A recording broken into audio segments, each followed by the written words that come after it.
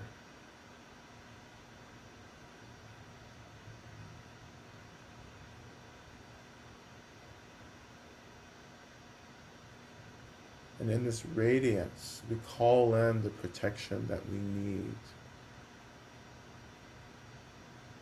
as we move through the world, as we do what we need to do to get free and to help others get free.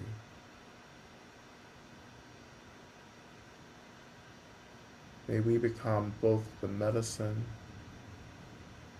and the protection.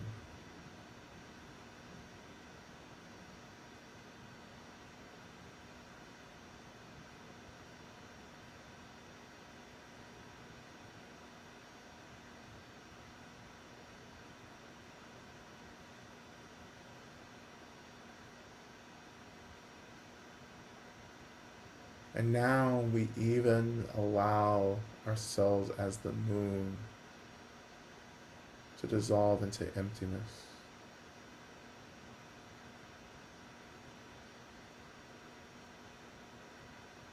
Letting the mind rest without conception, distraction, just for a few moments.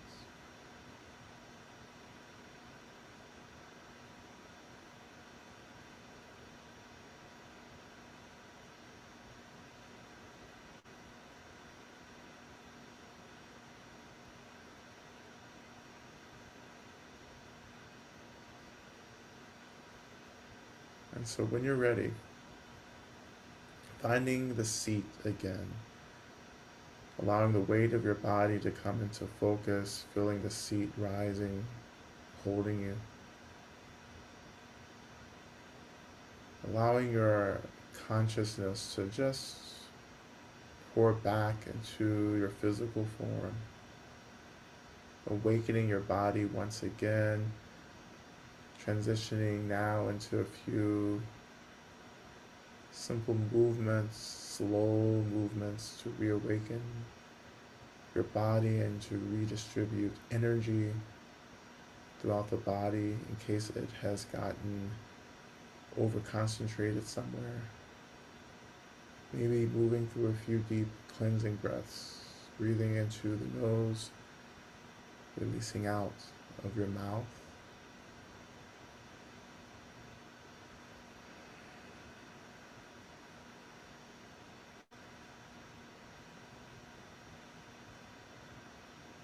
And when we're ready, we turn our attention to Shantideva's prayer, which will be in the chat box.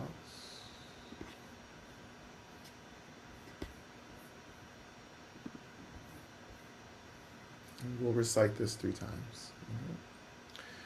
May I be a protector to those without protection, and a leader for those who journey, and a boat, a bridge, a passage for those desiring the further shore. May the pain of every living creature be completely cleared away. May I be the doctor and the medicine, and may I be the nurse for all sick beings in the world until everyone is healed. Just like space and the great elements such as earth, I always support the life of all the boundless creatures, and until they pass away from pain, I also be the source of life for all the realms of varied beings that reach into the ends of space. May I be a protector to those without protection, a leader for those who journey, and a boat, a bridge, a passage for those desiring the further shore. May the pain of every living creature be completely cleared away.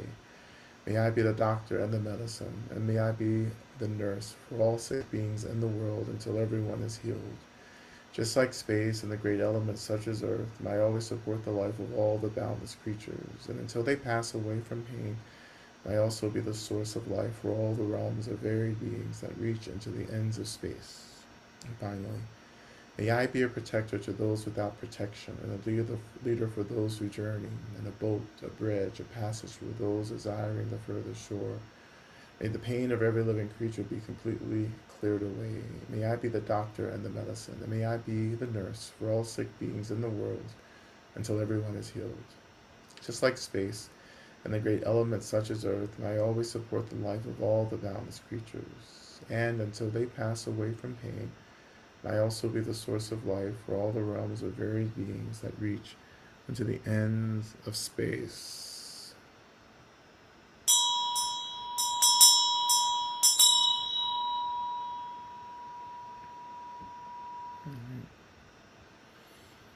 All right, thank you so much for your practice. I just want to hold space for maybe two or three questions. Um, Sounds good. A and question came in from the chat. Oh, sorry, oh, go ahead. what were you saying? I'm sorry. I was just going to say that a question came in earlier in the chat, so I'm ready Okay. for that whenever you're ready. Before we get to that, I just want to like something that came up in the practice for me that I feel like I need to address. Um, is it's just right now, yes, there's so much happening, so much going on, right? And it is so easy to let the brokenheartedness and the disappointment turn into a kind of bitterness, right? And how that bitterness isn't getting anyone free, and especially not getting you free, right?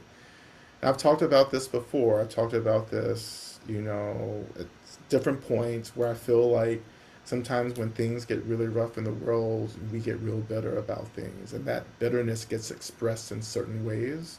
I'm not talking to anyone in particular. I'm just saying this came up in the practice, so I feel like I just needed to address it in case someone needs to hear this, right?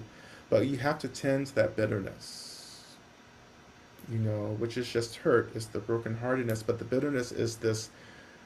It's the way that like we get stuck in the brokenheartedness. We're not moving. We're not expanding. We're not dancing with the brokenheartedness, right? The brokenheartedness isn't flowing. It just feels stuck, right? And we get real frustrated, and we start reacting to that frustration.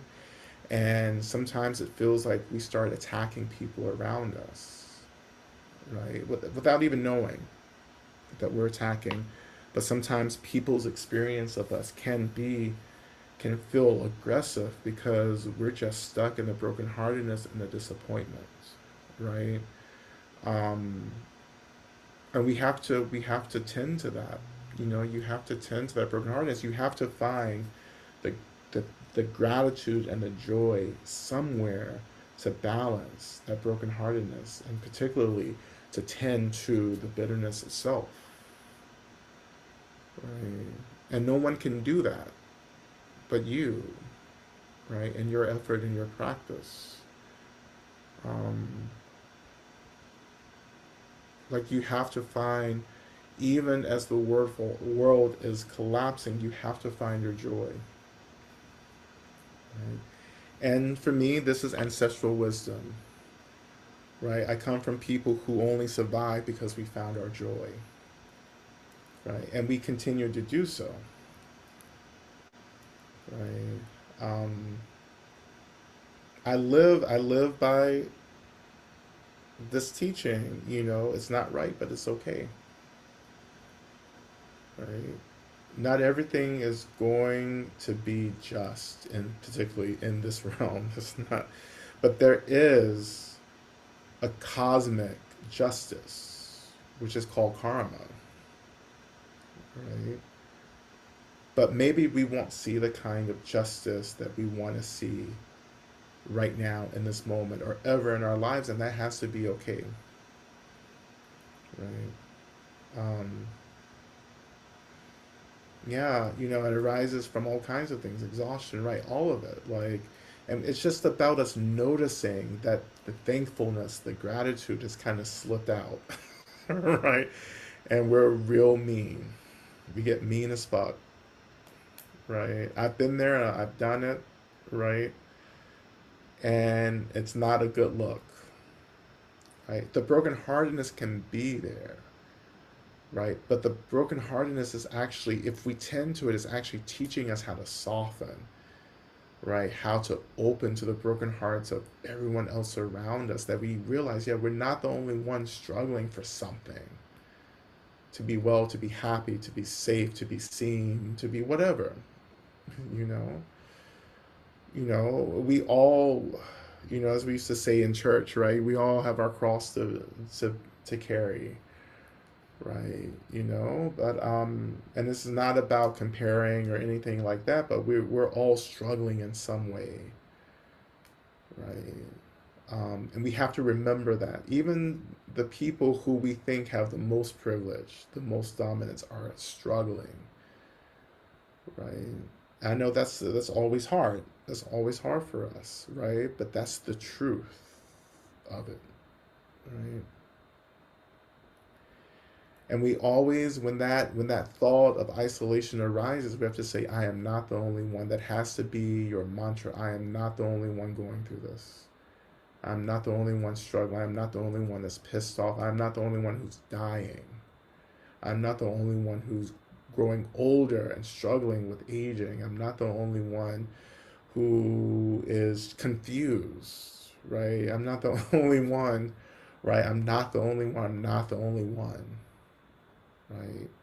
It is impossible for you to be the only one in an existence with countless beings, numberless beings, right? Um, but anyway, I know there are questions. I just wanted to offer that, right? Thank you. Because, as I often say, I am not a cup for you to pour your bitterness into. And I used to hold that positions. I thought, oh, that was how I was supposed to be of help, is was to take it, right? That's not actually the practice of love for myself, right? My job isn't to take on your suffering. My job is to show you how to get free from suffering, right? You have to figure out how to get free in the same way I had to figure out how to get free, in the same way my teachers had to figure out how to get free, in the same way their teachers had to figure out to get free, the same way the Buddha had to show up and figure out how to do this, right? Like, you have to figure this out. So anyway, what's the question? What's going on? And then Carmen also has their hand raised. So Uh-huh. after this, we can take care of that. Okay. So, Lama, would you speak to how Snow slash Dzogchen are distinct from bypassing heart or mind? Well, Dzogchen and Snow, yeah. I mean, Snow slash Dzogchen. Dzogchen. Well, you can call Snow Dzogchen, you can call it Mahamudra. It's Listen, I'm into it. you know. But the thing is, when you look at any system of meditation, be it Snow, be it Dzogchen, be it Mahamudra, it's about noticing what's happening, right, and telling the truth about what's happening, right? So you can do that. Yes, we do that on our own, but we're also with others who help us to do that as well. I think community is a big part of this. Relationships are a big part of noticing, right? Yes, it's easy to bypass things on our own, but when we're in a community practicing together, we help each other notice things. Matter of fact, we trigger each other left and right. That's how we like support each other. I know it's a pain. I know it's like a struggle, but like we have to do it. We love to wrestle and argue and complain in the Sangha. I'm just telling the truth. I'm not saying that like that's bad. I'm just saying that like this is part of the work, Like if this community were peaceful, then that would be a problem. That would be more like a cult, you know? Like if everyone's just like having fun and just like chilling and everyone's on the same page, I would be afraid of that. Honestly, that's groupthink. That's not going to help us get free because it doesn't actually help us to make hard decisions. You're always going to try to make decisions that everyone else is making. And even in community, sometimes you have to be like, listen, I know what y'all are doing, but this is what I'm going to do because I feel like this is about my truth and about me getting free, right? So it's like, yeah, it's kind of loaded, but yeah, just like going back, yeah, it's telling the truth and it's also feeling, right? If you're, it's not just, I'm just kind of going through snow, but like if you're not, you have to tell the truth and then you have to feel it, right? And you have to see it as your experience. And you have to learn like ways to stay with that, right? And you learn ways that you let go of it when it needs to be let go of, right? That's it. You know. Thank you. Hi, Carmen. Hello, how are you? So Good. my question, I think you might have answered my question already. Uh-huh. As I tend to the brokenheartedness, Mhm. I as a woman of color, black woman, Mhm. I need to hold people accountable. And so while there, and I'm hearing you, and I'm thinking about the bitterness. Yeah. And so I say, am I bitter, or do I want justice? And so, I want to be in this dance, Hmm. but I'm not. You might have answered it. So I'm trying, I'm talking as, I'm thinking of it. I'm holding it in my body as I speak. Hmm. Um, there's a need for accountability. Like I don't want to turn the other cheek. I don't want to be like, oh, it's okay. Like I don't know that. Like you said, angry as fuck. Oh yeah, I get there and I go there and I'm completely okay with that. Yeah. And so what, what do I do with that energy? Because I think we're all energetic beings, and I have a certain energetic that Yeah. is not to lay down. Yeah. Okay, thank Exactly. you. Mhm. Absolutely. This is a key question here. Like, but here's the issue. It's like not everyone is going to be held accountable because accountability is something that we have to choose, right? And so what happens when there are people who will never accept accountability in this life? Are you going to let them get in your way of getting free, right? Are you going to keep holding on to the resentments, right? And that feels unfair, right? But think about it in this way. It's like I have to make choices to get clear about who and what I am. And sometimes when I'm waiting for accountability to happen, I'm not saying turn the other cheek. I'm saying that like you recognize that all the effort I'm putting in to hold someone accountable and they're not interested in it, then they're actually functioning to distract us from getting free. They Mhm. may be intentionally doing that or unconsciously or unintentionally doing that, but in any case, they're still doing it. How do I reclaim my agency and say, you know what, this is not fair, but it has to be okay? And I think we find ways of developing identities in holding grudges. And I'm talking about myself. I used to find identity in holding grudges, right, and being passive aggressive. And so I was like, wait, this is actually holding me back from getting free. Like I won't forget the harm, but at some point, right, I have to like let go of this aggression and this need for people to do something that they do not have the capacity to do in this life. But I have the capacity to get free, and so let me reinvest in that work, right? So I hear that. What Yeah. I'm saying is, I think what is happening with me is I Yeah. don't feel trapped in it. It's Okay. Okay, that's good. where that's where it gets that's where this gets murky. I don't feel trapped at all. I'm like, oh Oh. no, no, this is it actually is liberating. And so Mhm. why? not why. I'm not reconciling with it, but it's like I don't feel trapped. I don't feel like I'm in a struggle. It's like, oh yes, I'm I'm welcoming the payback. And I Yes. know that sounds like bitterness, but I don't even know if I'm bitter. It's more like I see it. I see it. And so Yeah. where do I put that in Buddhism? Where do I put that in? Because I just have a certain kind of way about me. So I'll just say that and I'll leave it there. So when you say like there's one piece I think that's unclear for me. So when you're like so the let's see.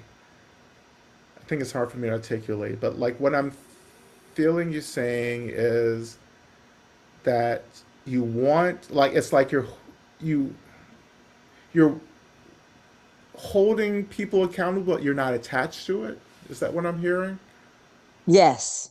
Ah, And okay, then that's so for me, it's like okay. I'm not in a struggle with it. Sure. I'm like, oh, I can't wait for it to be exposed. It's Oh yeah, so then I'm like, yeah, and I like when you say it's not like I'm not angry anymore. I've kind of passed that.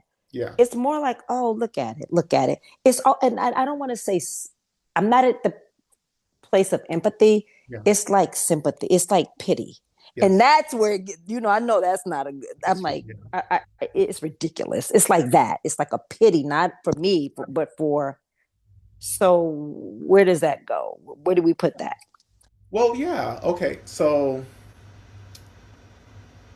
for me, it's like justice will happen. So what I hear you saying is that like you believe justice is going to happen, but you're not. You know this is going to happen, but you don't have to like get attached to making it happen. Ashe, right? Not at all. Yeah, Mm-hmm. yeah, that's fine. Oh, okay. Yeah, Thank you. That's yeah. why I said I So, think you answered the question. oh, yeah, I think yeah, I misunderstood the first time you were sharing, but like that's fine. Like, of course, I totally Donald Trump is going to get what he deserves. Mm-hmm, mm-hmm. You know And I'm not sitting here suffering and worrying. It's more like exactly. it's like that's in me knowing that Yeah. is my liberation. That's what I'm saying. Yes. I'm Yes. liberated in the knowing. I don't sit Yeah. here crying and thinking about it. It's more like oh, it's the Tao. That's what I say. It's the Tao. It's the Tao. It'll all be it. Yeah. It's like a cosmic trust. Like it's a faith in karma. Like we all will get what we deserve. Ultimately, what we deserve is to be free. Ashe.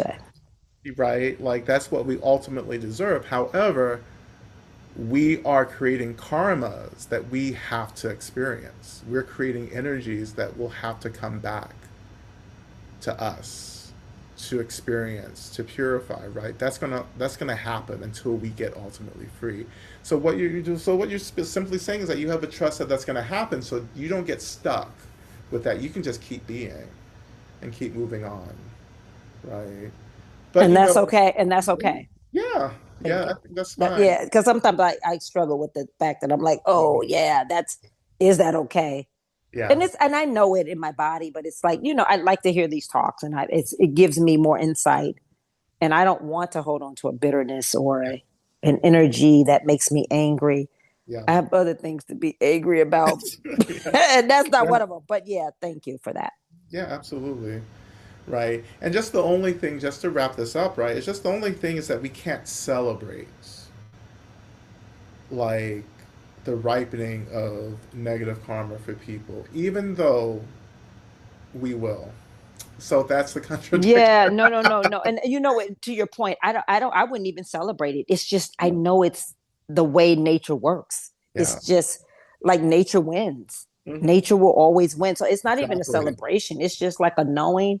So I'm not even tripping on it in Yeah. that way. It's not even a Mhm. trip. It's like it's gonna happen, Yeah. but it's in such a degree that I'm not attached to it. But Yes. also there are moments when I don't even have compassion for it because I'm like, oh, it's gonna happen anyway. Like Yeah. for what? What am I just let it be kind Yeah. of thing. So what that's what I'm trying to understand. I want to hear your language around that just to give me language around it. And you don't have to have that for me, but that's Yeah. what I'm wanting. Yeah. Well, I would say karma will always win. right? Karma will always win. No one, no being will escape karma, which is to say that none of us will escape what we create, right? So this is why we're trying to create something liberatory, positive, freeing, instead of creating harm and rigidity. Right? So we trust that ultimately we trust that karma will do its work. Karma will get us free, right? If we do what we need to do to get free, and karma will keep us incarcerated, right? And we have to make a choice. And samsara is so seductive in this. Sometimes when we think we're doing what we need to be doing or thinking that we're doing something liberatory, it's not. And this is why we have to be in relationship. Like, it's why we need community and teachers and guides, elders, right? Speaking of which, Lama Rod, I see Miss Sharon's hand is raised. And this will be our last question. It's all of a sudden it's like 9 o'clock, and I have to put my creams on and prepare for the eclipse. Okay.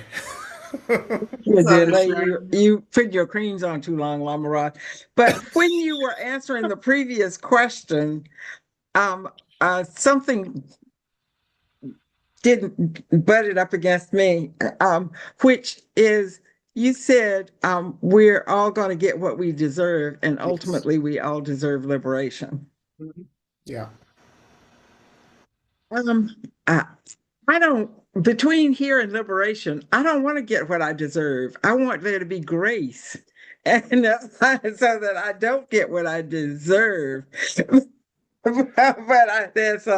There's some compassion for my efforts that may have been misguided at times. Right.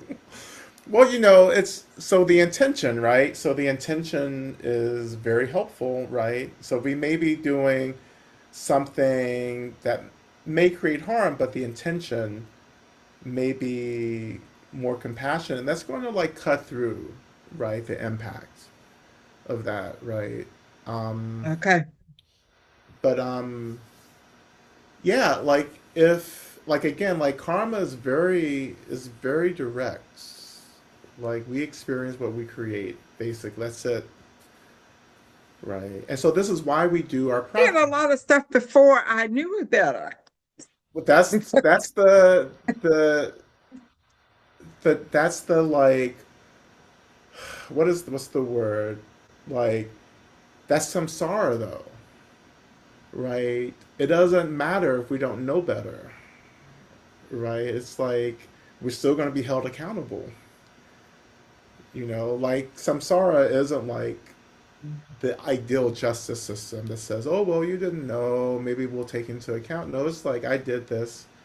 There's this energy and I have to somehow metabolize this energy, right? So this is why we're beginning to do Vajrasattva practice, because that's the practice to help start cutting through all the things that we did, not knowing that we were doing shit, right? That's what Vajrasattva does. Vajrasattva just goes into all that karma and helps us to like metabolize it, right? That's the skillfulness of this path of Buddhism. Like it's got all of these things covered. We just have to do the program. Yes, we did all this stuff. Great. We can use Vajrasattva to go back in time and to like loosen all of this up and move it along, right? This is why in this moment we choose what is conducive to the reduction of harm and violence. That's why we choose gratitude and joy. This is why we're choosing compassion and love and empathy and all the rest. Right? This is how we start rewriting the future. Right? It's by Yeah. having agency right now and saying, you know what? What am I doing now? And is this for liberation? Is this reducing harm? Or is this just deepening delusion and violence? Right? Getting clear is always going to be liberatory, right? So the more you're like saying yes to what's happening and feeling it, right? And being in relationship to this energy and choosing to reduce the harm of this energy, then like you're doing everything you need to be doing, right? But there's all kinds of stuff. I mean, we have countless lifetimes, countless existences. We're creating karma even outside of the body, back in the bardo. Like karma is always happening, right? But you have a hold on the production of negative karma. Even just being in practice tonight, you have purified lifetimes of karma, right? And you say that's a lot, but we've been doing this a very long time, right? So maybe lifetimes of karma doesn't, in the long run, doesn't seem like a lot, but it's something. And we just keep doing what we're doing. As I say, we keep doing this until we get free. That's it.